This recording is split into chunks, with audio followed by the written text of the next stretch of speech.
I just been told that I'm speaking at Christ Embassy, which had never happened. I'd never seen anyone speaking there. So I thought this was a lie. But I'm okay with this lie. I've done years pursuing this man. Find a mentor. Don't be around people like this. Disappear for at least 5 months. Listen to every message, everything, and go like, you see, the biggest way to find a man is to find him in his words.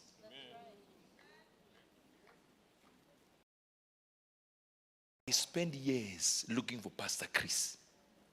I looked for my career. I saw the career in a vision. I said, I'm following. I went after him. I called every week. With my wife, we called Love Road every week for a whole year. And until they started knowing our names, they knew we would call at what time. Kept on. To the point that a brother called Brother Mike, all right? Mike Kopala came from Nigeria. Got in the service, I prophesied to him. Second service he came. I was like, where do you come from? I saw by the Spirit of God that you came from Nigeria. And I told him some few things. I said, come to my house. We sat down. I had no plan. I didn't know what to do. He said, you know what? I know somebody who knows pastor, who knows pastor's brother. Listen, this man has been 22 years as a leader in Christ Embassy. He has never met pastor. All meetings like you. Called around. We took flight to go to America to look for someone in Nigeria. The connection was in America, yet the man is in Nigeria. The person who is accompanying me is coming from Nigeria. We could have gone to Nigeria, but we're never going to see him.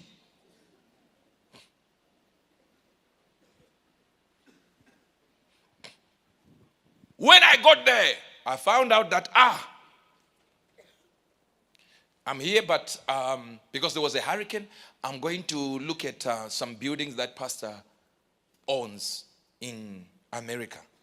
So if you can just wait for a few days, I'm coming back. I said, I've got a New Year's Eve. Don't worry about it. He said, no, I will fly with you to South Africa to see a man in Nigeria. I said, say, I have my seed here. Whatever you can do, this seed is for you. It's not for pastor. It's for you. But from now onwards, don't even tell pastor anything that I want to see him. Just tell him that you have a son called Uebert. When that son starts talking about you as his father, don't deny him. That's it. The man is like, so you're not going to wait? I said, I've got a New Year's Eve meeting. I have to go to the New Year's Eve meeting. I've got my people waiting, and I have to deliver the message of the year. Flew back to UK. He told him nothing. Another year, boom. Now we got to meet him. But when I got to meet him, I didn't even know I was going to meet him. I don't think he was also told that he is meeting me. I remember I got to Abuja. When I got to Abuja, are you still here? Yes. When I got to Abuja, remember this man is in Lagos. I'm flying to Abuja. Then I'm to preach for Jeremiah. And Prophet Bushiri is also there. He flew in on his jet, picked me up in Abuja, flew to Warri, I believe it's Warri, I don't remember the actual name. I think it's Warri. And I flew there, and I was supposed to preach Thursday, Friday, and Saturday. And Bushiri was supposed to preach Monday, Tuesday, Wednesday. And I said, you know what? I just been told that I'm speaking at Christ Embassy, which had never happened. I'd never seen anyone speaking there. So I thought this was a lie. But I'm okay with this lie. I like to be lied this way. This is not lied to this way. This is the best lie. So I said, Bushiri, now we flip. I take Monday, Tuesday, Wednesday. You take Thursday, Friday, Saturday. He said, all right. I remember early in the morning, I'm intending to drive for hours and hours. They said, no, there is a plane. You can just fly. You can use our my jet and fly. So I said, okay, I'll use Bushiri's jet and fly. And Bushiri would be remaining. So I said there, they said, there are some politicians here that have come to see you. They just want a word from God. And I'm looking at the line like this. Politicians from all over. I don't know what they were. This one wants to be an MP. This was an MP. This one is a governor. And they are actually in a queue. I think we were like 30 some. And then we had other 70 people that want to see me. I said, look, I'll just see one or two. They said, no, you can't. We have a building that we're building here. And everyone is holding $10,000.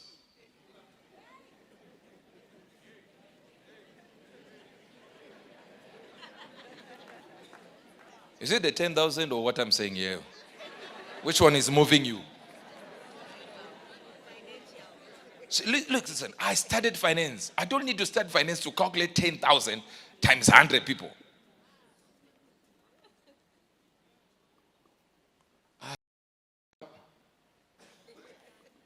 I said, this is what is here. I saw some few people, 3 people, they gave 10,000, 10,000, 10,000. I said, look, were you told to pay this? They said, no. We were just told bring a seed, but we decided, I think a better seed would be this. I said, all right. I'm looking at the time that I'm supposed to fly in, and I said, look, I have to go. He said, what? But they came to see you and to help us build our building. I said, no. You didn't charge them. They decided that minimum that they were going to bring to me is $10,000. I only see 3. I'm leaving. 3 people went to Lagos. My desire to connect with the man of God was beyond money. It was beyond. I knew there was something in him that if I had missed, I was never going to get what I needed to get. Right now, if I 5,000, 5. Okay, it's too much. 100. You ignore a mentor who will give you billions. Because your mind is a gimme, gimme. Your name is gimme. You want to just be given money. Give me money. Give me money. Give me. If this man will just give me 1 million. Just like that. Ever had yes, you know, that hope. That someone just walk into your room and give you 100,000. Let me prophesy. It's not happening. And I'm a man to trust.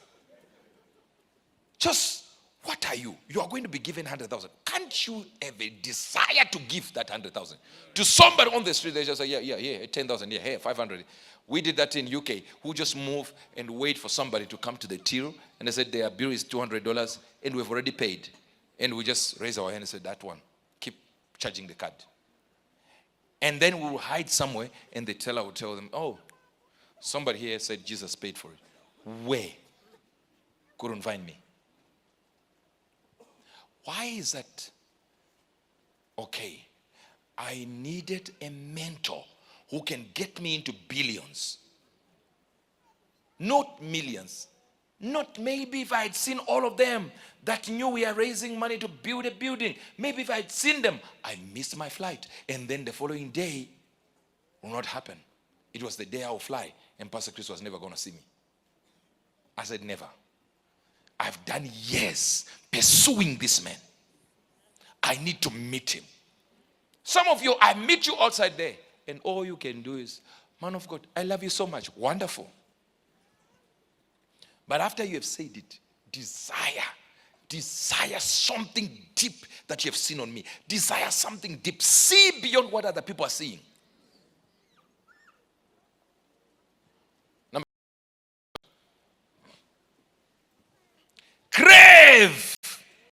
Crave for what your career carries. Crave for it. What did I say? Crave for what? Crave for what your career. Your eyes are the windows of the spirit. Now some of you are not getting me, and I'm about to finish. Your eyes are the windows of the spirit. That's what the Bible says. Your eyes are windows to the spirit. windows. Your eyes, these eyes you carry, they are passageways to the realm of the spirit. The light of the body is what? The eye. Everything inside the eye is a window. Hear me well. Hear me well. Are you still here? Are you still here? You're flowing? Now here. Imagine what causes Peter, Paul, the disciples, when they see somebody who is crippled, they say, look on us. Am I crippled in the eyes? There is something about the eye. If I'm praying for people, you can see me looking in the eye, and the person will fall under the power or will start manifesting. Why? What is in the eye? What did I release from my eyes to them? What do my eyes carry?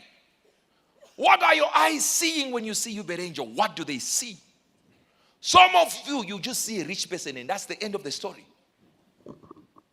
So your eyes can't see far. You are too short-sighted. I said you are too short-sighted. You can't see beyond. Crave. How much do you desire what your man of God carries? How much? What is your level of love for what he carries? Very important if you want to carry the spirit of faith. Whatever is on me can be delivered to you. It is deliverable. It is possible to transfer it to you. It is possible. But some, even young men of God, I see them, they just arrive. And I say, yes, yes, I'm here. I want everything you have, man of God. I want, how many years have you been in ministry? 10 years now. It's not working. It's not working. Who did you sow into? So your idea is I just arrive. The Bible tells us we are going to see the man of God, the prophet of God, and it is not right to go empty-handed.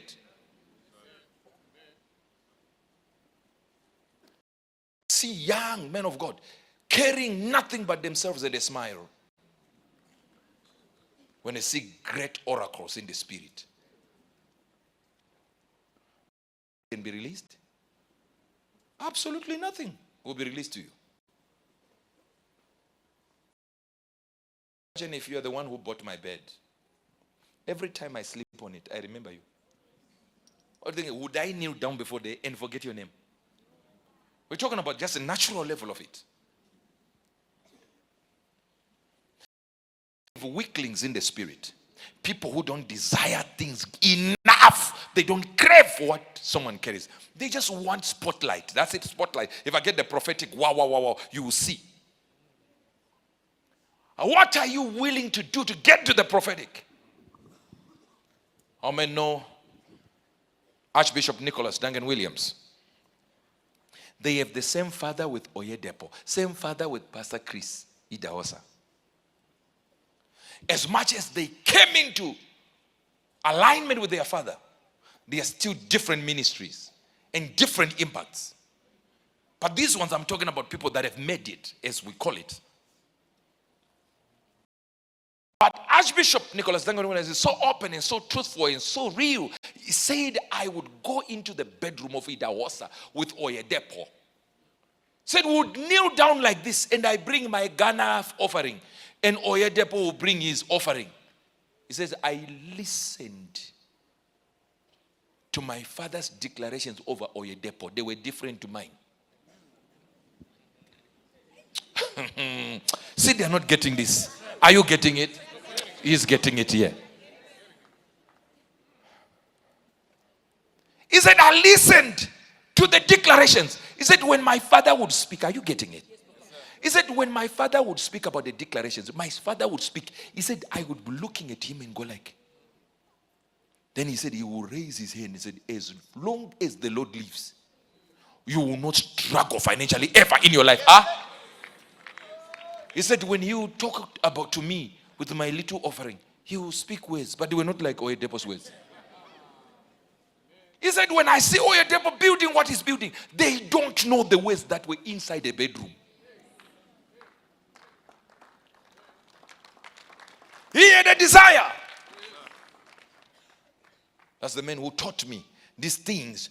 When they said he's a rich man, he said, how much do they say I am worth? They said 150 million. He said, that's peanuts. Peanuts.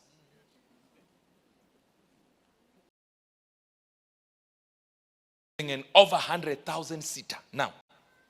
A whole stadium, and he's even increasing it as he goes. He needed 375 million. He got it in 12 days. Not from offerings. Calling for any missions week. Money. Arriving there because somebody carries someone's spirit. 𝗵𝗰𝗵𝗵 one time, and I spoke to Prophet Jerome, and I spoke to Prophet Leon Dupree, and I said, I pray that you get your own Jerome. I pray you get your own Leon Dupree. I pray, 𝗵𝗰𝗵𝗵, you get your own 𝗵𝗰𝗵𝗰. Because what you are to me, I wish you get something.